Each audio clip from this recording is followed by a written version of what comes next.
Hello, everyone. I hope you're doing well. Thank you for joining me today on our series of In the Life of Daniel. We're still studying from this book, In the Life of Daniel, and I will leave a link to get your copy so that you can study along as we go through the different chapters. So we got into the point where Daniel's friends, so Shadrach, Meshach, and Abednego, had been brought before the king in the last video, and they were accused, depending on how you look at it, rightly or not, of not bowing down before the golden image that he had set up. And then we talked about how accusation can sometimes look like, so that there are valid cases where you have to report somebody to a high authority, but the tone and the mind, the heart with which that report is said, is conveyed, is also very important, probably more so than what is actually said or what wrong you perceive the person has done. So before we carry on, just wanted to take a moment to say thank you to all of you who watch my videos, who share it in your different networks and channels. Those of you that have subscribed, I just want to say thank you so much. I do appreciate the time and your energy, and if you've prayed for me, that's even greater. Thank you so much. Everything is so encouraging. So let's dive in. So we're reading from Daniel chapter 3 verse 19 to 25. So just reading the rest of the chapter of Daniel chapter 3. And then it says, Then Nebuchadnezzar was full of fury, and the expression on his face changed towards Shadrach, Meshach, and Abednego. He spoke and commanded that they heat the furnace 7 times more than it was usually heated. And he commanded certain mighty men of valor who were in his army to bind Shadrach, Meshach, and Abednego and cast them into the burning fiery furnace. Then these men were bound in their coats, their trousers, their turbans, and other garments, and were cast into the midst of the burning fiery furnace. Therefore, because the king's command was urgent, and the furnace exceedingly hot, the flame of the fire killed those men who took up Shadrach, Meshach, and Abednego.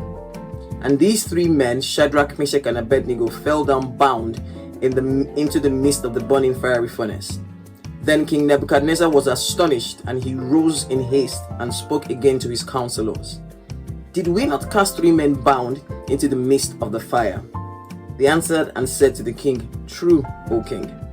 Look, he answered, I see 4 men loose, walking in the midst of the fire, and they are not hurt, and the form of the 4th is like the Son of God. So that's Daniel 3:19 to 25. Just in reading it again, a few things, have popped up in my mind.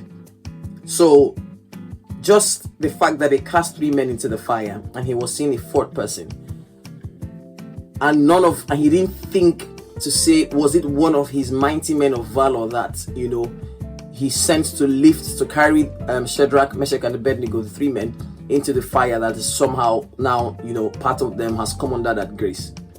He immediately knew it was not normal for a 4th person to be walking, not screaming, not any of that, not screaming their hearts out, none of that.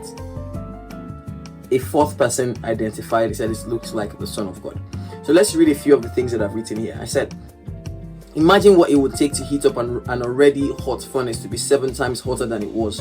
What extra chemicals or materials did they have to add? So how would they have intensified the heat in that furnace? It was already a burning fiery furnace already, and making it 7 times hotter.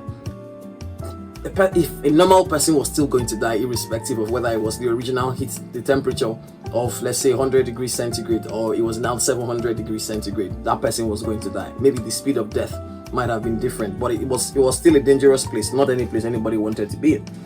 Then he needed the most mighty men in his army to bind Shadrach, Meshach, and Abednego and cast them into the fire. Probably means they were fighting back just by natural instinct for self-preservation. So I don't think, no matter how much faith they had, I don't think if Nebuchadnezzar said, oh, you guys walk into the fire, that they would have strolled in. It's not, I find it very hard to believe that they were just going to be like, oh, we're not going to bow, okay, we should go into the furnace, okay, so let's just walk in. If it's something they walk in, or if something they climb up into, or something they jump into, only God knows. But the natural instinct is to preserve oneself. You don't go into danger just because you feel like, so that's probably why he had to use his mighty men of valor in his army to bundle the 3 men into the fire.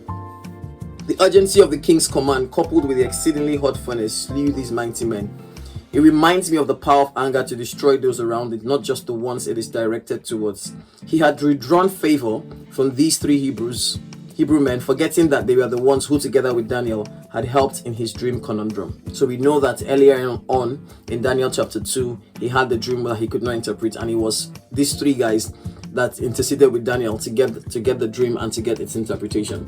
Verse 19 in the NET reads that his disposition changed towards them. Some other translation puts it as his face became distorted with rage, turned red, was purple with anger, twisted with anger, and his facial expression was changed to antagonism. He must have been ready to explode. Nebuchadnezzar's rage distorted his face and led to the death of some of his warriors. That, I think, it's so instructive that rage is actually deadly.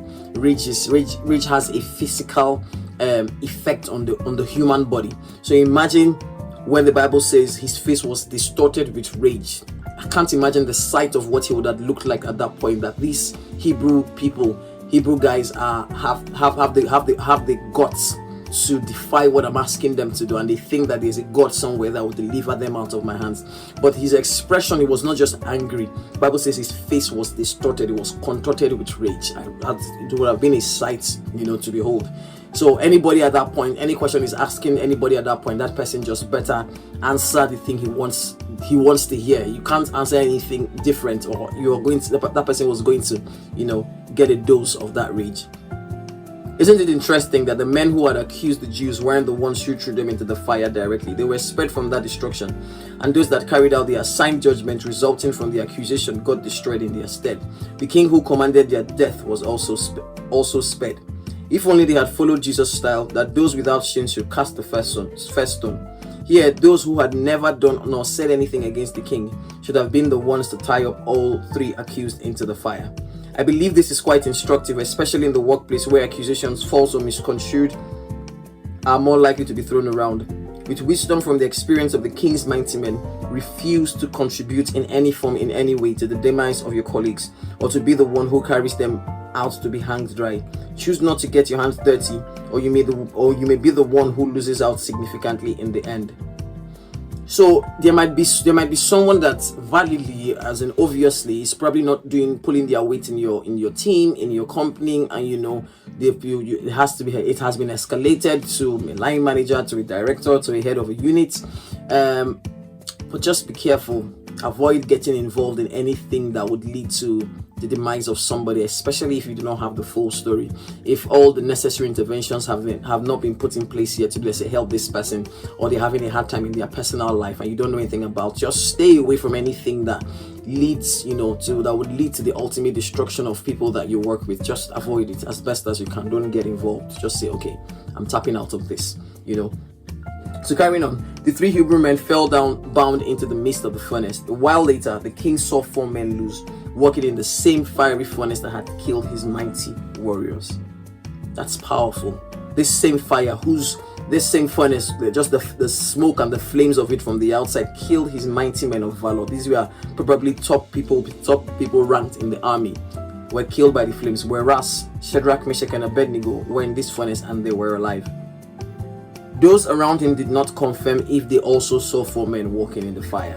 I think the rage on his face was just like, let's say the least amount of things, let's say the least amount of words. Let's not try to get clever and say, oh, what's happening, or get too chatty. The king was mad, the king was angry, the king was enraged. Just say, oh, true, yes, we did. Yes, sir. No, sir. Just leave it there. And I think that's kind of wise, when being able to read the room to see, okay, what kind of response, what kind of attitude should I carry in discussing with this person. Not every time is a time for banter. Not every time is a time for, like a friendly exchange. Sometimes you'll be able to read the room and know, okay, well, just keep quiet, or keep your words very, very few. Minimal conversation. Yes, sir. No, sir. Yes, ma'am. No, ma'am. Okay, that's fine. All right. And if there's anything else that needs to be said, being able to discern the right timing is also very key, particularly when you just feel like the energy around you and around the person you want to speak to isn't great. Timing can make a massive difference. So first we see 4 men loose. They're walking in the fire. They have no hurt. The form of the 4th is like the Son of God. Whatever was used to bind the 3 Jews had been melted away by the fire without harming them. for them to now be walking so freely in the fire. This event brings to mind Isaiah 43 verse 2. When you walk through the fire, you will not be burned. The flames will not harm you. This was a literal fulfillment and physical manifestation of Isaiah's prophecy. Verse 23 in the Message paraphrase reads, while the fire raged around Shadrach, Meshach, and Abednego, making it seem as if the fire parted ways, just like the Red Sea, as the 3 Hebrew men walked through it. I think that's the good place to say hallelujah to Jesus. And it also reminds us of, when Moses saw the burning bush, the bush that was burning but did not get consumed, and that's what God used to call his attention. Similarly here with Nebuchadnezzar, the men in the fire that did not get consumed, God used it to call Nebuchadnezzar's attention that there is indeed a God that he hasn't yet encountered. The fire destroyed those that threw them in, and the thing that bound them. Joseph, thrown into the prison, released his dream interpretation gift. The cross destroyed the physical body of Jesus, releasing him to be sat at the right hand of the Father. Had they known, they would not have crucified the Lord of glory. That which is meant for our destruction, God can turn around and use for our good to release the greatness he has put on the inside of us that was previously bound. They were thrown into the fire for refusing to conform to the image of idol worshippers, even though they were Nebuchadnezzar's employees and could have cowered in fear just like other Jews in Babylon probably did. No matter where we work and the channel of our material provision of finances, our allegiance must be fresh to God and to his kingdom, irrespective of whatever the company policies may be. Sometimes wisdom is all that's needed to correctly navigate back into favor. Other times, an outright refusal is the only way forward. You might try to be diplomatic, try to negotiate, try to, make a stance in a way that doesn't compromise, the values of the business, that doesn't compromise your own values as well. But there are cases where this is just blatant, okay, and outright, no, we're not doing this. Verse 25, walking around in the fire unbound and unharmed, and that's the NIV rendition. The very thing that was meant to destroy them, loose them, give them freedom. Without the fire, they would still have been tied up. Okay, so the fire destroyed the thing that was that bound them. King Nebuchadnezzar identified the fourth man in the fire as like that of a god. According to the NET notes, he couldn't have known of Christ as the Son of God like other translations put it. All he must have known is that the fourth person was divine. He knew it wasn't ordinary. He knew he had given clear instructions to his guys to increase the heat to be 7 times hotter. He knew that same fire had killed the men that threw Shadrach, Meshach, and Abednego into it. So coming to now see that there was a fourth person walking around, and he knew for sure that he threw it, either he was hallucinating or truly that the Son of God has stepped into the situation. So I had a few questions to end. I said, if you're 100% guaranteed that the fire will not burn you, would you still walk through it no matter how hot or roaring the flames are? Okay, if God tells you okay, this fire they're going to be thrown into is not going to consume you, would you still go through? Why were these men delivered but not others listed in Hebrews 11 who actually died for refusing to deny their faith? Is it possible to be angry with someone yet still remain favorably disposed towards them? So that's the question for that section. So for next week, it's actually quite next video rather, it's actually quite short. So we'll be finishing off Daniel chapter 3 and just verse 26 to 30, seeing what was the final outcome of that Nebuchadnezzar, the 3 Hebrew men, fire, Son of God, quadrangle, kind of experience. I hope this has blessed you somehow. Please let me know in the comments, and don't forget to subscribe, to invite your friends, to share it with them. And I hope you enjoy the rest of your day or evening. And I hope that you're learning from it. Again, I would link where to get this book on Amazon. If you would like to get one for yourself, it's available on Kindle and it's available as paperback. God bless you. Enjoy the rest of whatever you're doing. Bye.